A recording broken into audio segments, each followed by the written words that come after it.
Now, this is a bit of a moment. Luke in Nantong. Where have you been, Luke? Snowflakes falling all around James. Brexit looming. He was right about the fishes and those bright blue passports.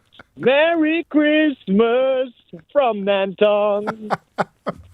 Hi, James. Hello, mate. How are you? Too excited again. Good. I thought I kind of got used to being on your show, but then so much time's passed that it's back to the level of nerves from the you mustn't be nervous. You're probably the best thing that's happened on the programme this year, although it reminds us of happier times when coronavirus felt A, manageable, and B, perhaps you were the first person that alerted us to what a big deal it was. So, I mean, two lines of inquiry, really. You're clearly in fine fettle.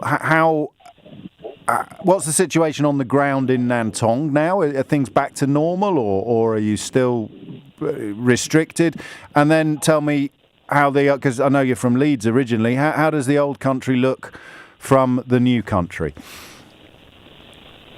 Well, I mean, to start with, I first came back to England in summertime, so I've actually been back, Oh, okay. And when I arrived, I just thought to myself, right, I tried, didn't I? But no, you weren't in the studio, you were still in your little shed. I'm still in my shed. Now, that could have been a bit of a squeeze. Yeah. Go on. Well, So Are you? So what's the score in China? Yeah. Oh, you want to know about? I thought you wanted to know my life story, James. No, that's next. That's for the podcast. I wanted to just say that there were. I know, but there was just a poster. That's all that there was there. Right. To warn me about quarantine. Nobody took me into anything. But when you come back to China, it was the most intense thing I've ever seen in my life. There's so many people allowed in the airport. We had to wait on the plane for over an hour before we could even offload. Then went to a hotel. I got transferred to a different hotel because I was sat 3 rows behind somebody who had COVID on my plane. So they took me to a more extreme version of the quarantine. Yeah. You just weren't allowed out 2 weeks. So but that must have been surreal.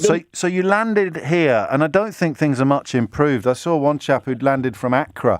He described what was happening in Accra and then described what was happening here, and the short version of what was happening here was naff all. So I mean, how do you process that? Because China obviously got on top of it first, and you come back to England, and they're behaving... I can't even find the words. Could you?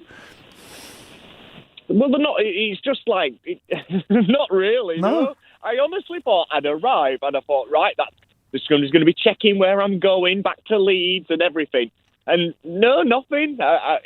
And you can see the difference because I came here, and your passport's taken off you. You put in this hotel. When I was transferred to the other place, I was put in an ambulance. Seriously? My clothes were I wondered what had happened to the back of my pants that had gone red. I was sat in a puddle of bleach. It was that intense.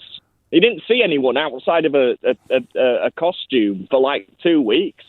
And it was really intense. Well, clearly, and that's a large part of the reason why we've got the second highest new cases in the world, and China isn't even in the top 11 as far as I can tell. So is it now normal life has been resumed in Nantong?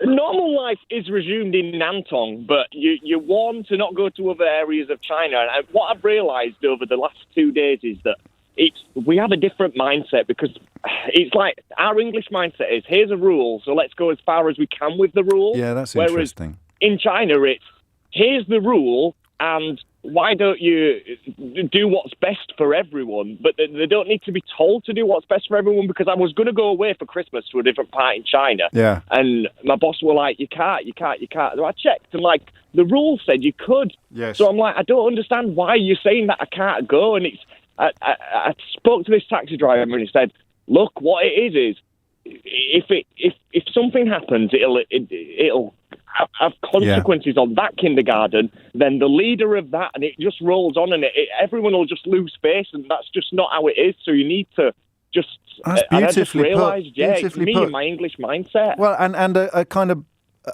an aversion, or no, it's not even an aversion, is it? It's this notion that actions don't have consequences. That people who talk about personal responsibility are really talking about selfishness. I should be able to do whatever the hell I want. And you're right, that does feel quite close to the bone, actually, when you describe it in those terms. And finally, Luke, what is the tone of coverage? I mean, Chinese media are not exactly reliable. I hope you don't get into trouble for me saying that. But just the big picture, the sense of how UK is being reported with these lorry jams and with the negotiations still ongoing and with this new variant, this new strain and the second wave on the way. How does it look from China? Oh, James, they're coming to take me away. Stop it. You can't do those jokes. It's honestly... Go on. It looks bad. Right. You know that you say, everybody asks you where you're from and you say England, and then it's just like, you just feel embarrassed because they're just like, what? Seeing what's going on there, it's crazy. But I mean, the thing is, like, how I've seen it, because like I can read Chinese, so I've seen that they name it now that it's England's COVID. So obviously when COVID comes back over here a little bit more, it's just going to be not their fault anymore. This new strain. It's nothing to do with that. Passing the buck is an international language. Yeah. And how's your nan? Oh, yeah. Well, Grandma's fine. Good. Yeah. So it's I'm thinking we're going out for Christmas dinner, and then I'm going to dress up like Santa and go and see all kids in kindergarten and give them a little candy cane. Fantastic. So, you take care of yourself. Go on. No, I'm going to meet Santa and take Santa with me. That's right, isn't it? To the kindergarten. To the kindergarten, yeah. Bless I'm going to meet up with Santa, and then me and him are going to go and see. I see what the you kids. did there. Yes, well done. Good work. No, well played. Good save, I thought Luke. you'd busted me. Good save. Good save there. Good save. And I mean it. I'd forgotten how much I like listening to you.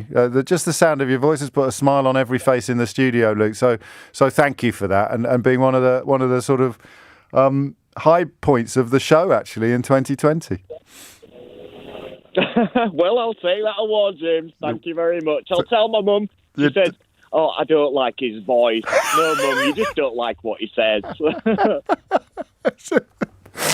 don't know what's worse, being considered marginally funnier than German comedy, or Luke's mum not liking my voice. Luke, you take care.